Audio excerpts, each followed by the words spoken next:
Hoy nos vamos a meter de lleno en una de las herramientas jurídicas más fascinantes y poderosas del sistema de justicia en Colombia, el recurso extraordinario de casación.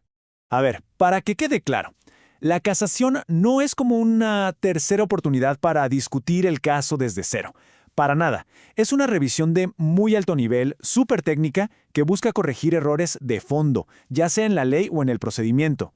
Pensemos en ella como la guardiana final de la integridad de la justicia.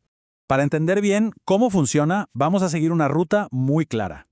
Usaremos dos casos reales, dos sentencias de la Corte Suprema, para ver estos principios en acción, en la práctica.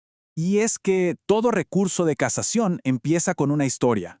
Un caso en el que alguien siente que la justicia, en alguna parte del camino, se desvió. Vamos a conocer dos de esas historias. Nuestro primer caso tiene que ver con un intento de robo en la calle, algo que lamentablemente pasa mucho, pero que en este caso se complicó. Hubo violencia y terminó en una condena que fue subiendo y subiendo por todo el sistema judicial.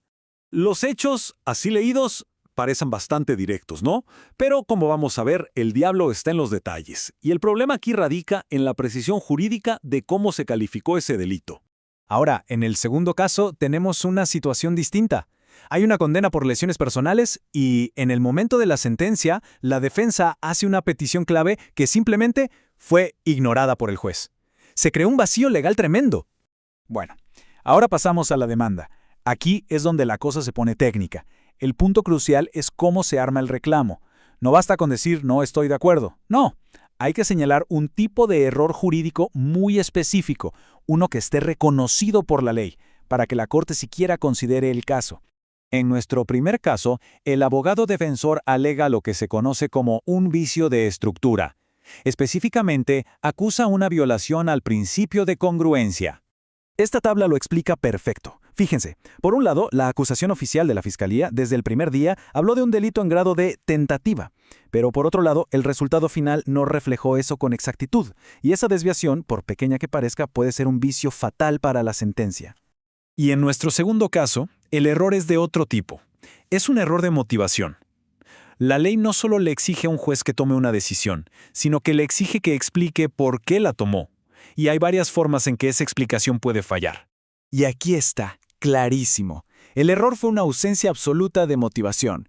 El juez simplemente no respondió, no dijo nada sobre un punto crítico, si la persona iba a cumplir su pena en la cárcel o en su casa.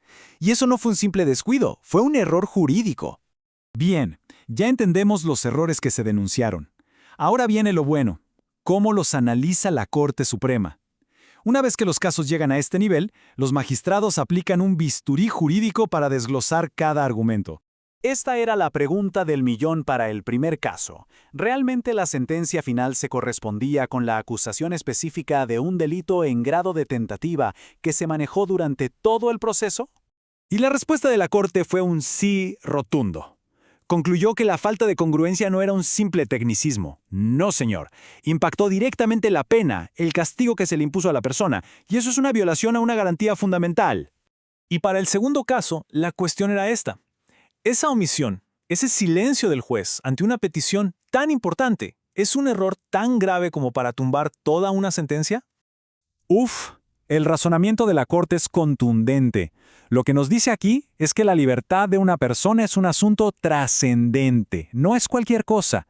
Y no dar ni una sola razón sobre una decisión que afecte esa libertad es un vicio fundamental. No hay vuelta de hoja. Y esto nos lleva a una parte crucial, porque estas sentencias no solo resuelven el problema de una persona, van más allá. Establecen las reglas del juego para todos los jueces del país. Así que, ¿cuál es la regla jurídica, la lección clave de cada decisión? Del caso número 1, la Corte reafirma con toda claridad que el principio de congruencia es un pilar sagrado del debido proceso. No es negociable.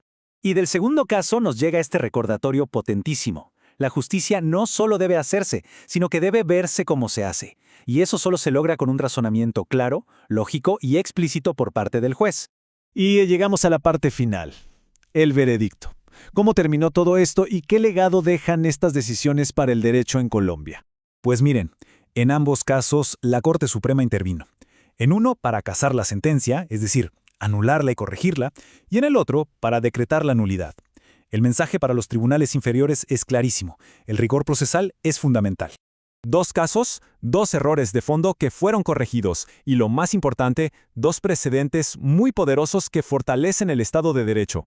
Al final, el recurso de casación existe para eso, para asegurarse de que los cimientos de nuestro sistema legal se mantengan sólidos, reparando esas grietas que, si se dejan pasar, podrían comprometer toda la estructura de la justicia.